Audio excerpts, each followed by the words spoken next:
শুনতে কেমন লাগলেও কিন্তু খেতে দারুণ মজা। আমার মনে হয় না আমার মতো কেউ এইভাবে করেছে। আসসালামু আলাইকুম, কেমন আছেন সবাই? আশা করি ভালোই আছেন। চলে আসলাম নতুন ভিডিও নিয়ে। সকালে নাস্তা করার পর চলে গেলাম সরাসরি রান্নায়। ইদানিং বাচ্চাদের এক্সাম থাকার কারণে আমার ভিডিওগুলো একটু অগোছালো। তারপরে কিছু করার নেই, আমার যেহেতু কাজ এটা, আমার ভিডিও দিতে হবে, এই জন্যই হচ্ছে করা, তোমাদের সাথে একটু কানেক্টে থাকি।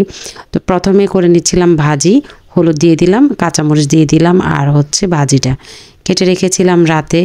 তো সেগুলা হচ্ছে এখন ধুয়ে ভালো করে পানি ঝরিয়ে নিয়েছি, যাতে আমার কাছে একদমই ভাজি পানি পানি হয়ে থাকলে ভালো লাগে না, এই জন্য পানি ঝরিয়ে নিয়েছি। ভাজিটা হয়ে গেল, আর ডাল তো রান্না করা আছে, ডাল আর রান্না করব না। এটা হচ্ছে হালিম, চুলার মধ্যে হালিম বসিয়েছি। আসলে বসাতাম না, হঠাৎ করে শুনলাম হচ্ছে বিরিয়ানি আসবে। বিরিয়ানি বলতে আমার শ্বশুরবাড়ি থেকে ওরসের বিরিয়ানি, যার কারণে হচ্ছে আমি রান্না করছি হালিম। আর যেহেতু বন্ধের দিন ছিল, বন্ধের দিন একটু ভালো মন্দ খাবার থাকবে, এটাই স্বাভাবিক। তো আমি ভাবলাম যে হালিমটা একটু রান্না করে নিই। এই যে প্যাকেট হালিম যেগুলো, ওগুলা এক প্যাকেট হালিমই রান্না করব।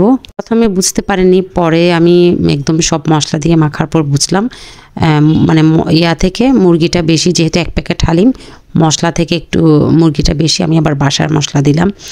আর এখানে যে হালিমের প্যাকেটে আমি ডালটা সিদ্ধ করেছি, আমি নিজেও কিছু ডাল মিক্স করেছি অল্প, না হয় হয়তো কম হবে। একটা প্যাকেট ছিল, ওইটা দিয়ে রান্না করে নিচ্ছি। সে কখন রমজান মাসে নিয়ে এসেছিল অনেকগুলা হালিমের প্যাকেট, তো সেখান থেকে একটা রয়ে গেছে, রান্না করা হয় না। আমি একটু পানি দিয়ে দিলাম। এটি কিন্তু প্রেসার কুকারে সিদ্ধ করার কারণে খুব দ্রুত সিদ্ধ হয়ে গেছে।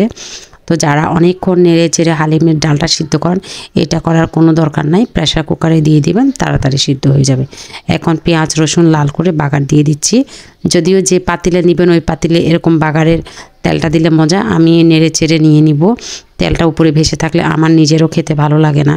আসলে কিছু কিছু খাবার শুনতেও কেমন জানি লাগে, কিন্তু খেতে অসাধারণ। কখনো কি শুনেছেন হালিম দিয়ে বিরিয়ানি দিয়ে খেতে? না, কখনো শুনেননি, আজকে শুনে নেন, ভীষণ ভালো লাগে। আমি যখন চনা রান্না করি তখন যদি হালিম থাকে, হালিম দিয়ে চনা দিয়ে খাই, আমার কাছে অসাধারণ লাগে। আবার যখন নুডলস থাকে, ধরুন হালিম আছে, নুডলস দিয়ে হালিম খাই।